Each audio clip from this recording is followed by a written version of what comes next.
talking about courage. Yeah. One of the courage we talk about on the podcast is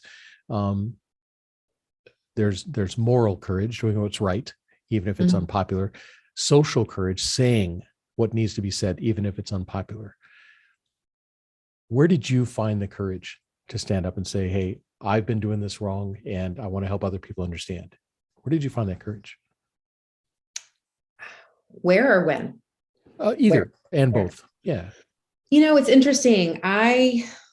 It was a process. And looking back, it seems ridiculous that it should be a process. It seems like just effing like say it, like what are we so afraid of? But it's like a cultural indoctrination to be afraid to talk about that kind of thing. So giving myself like a slight bit of grace there. But I remember after I went on that allyship retreat, and I think posted some stuff before on my social media, but I wrote like a really long blog post about like why I'm part of the problem and like white supremacy culture and like this whole thing.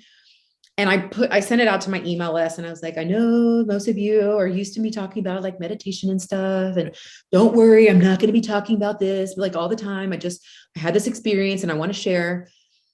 And then I realized like, we're all evolving. So I realized like a little while later, I was like, what was I apologizing for? Like, if they want to, what am I afraid of? Are they going to unfollow me? Are they going to unsubscribe from my list?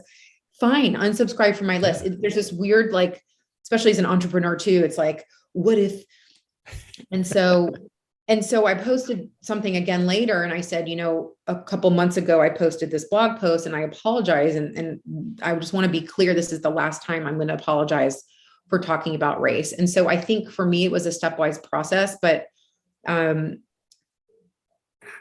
I think I don't know, like once this is, I think the difference between anti-racism education and DEI work is like DEI work is very much like functional. It's the how.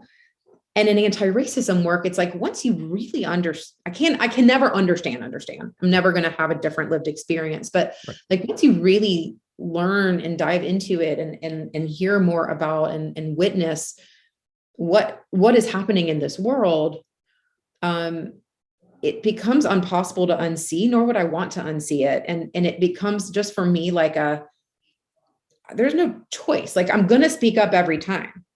Yeah. And if I miss the opportunity, I'm going to do something about it later, or I'm going to share maybe publicly what happened when I didn't speak up. And like, here's, like I'm going to always say, but it took me a while to get there. So I think it's more just like doing that work and really connecting more with other human beings. It feels like viscerally bad if that makes sense. Sure. Absolutely.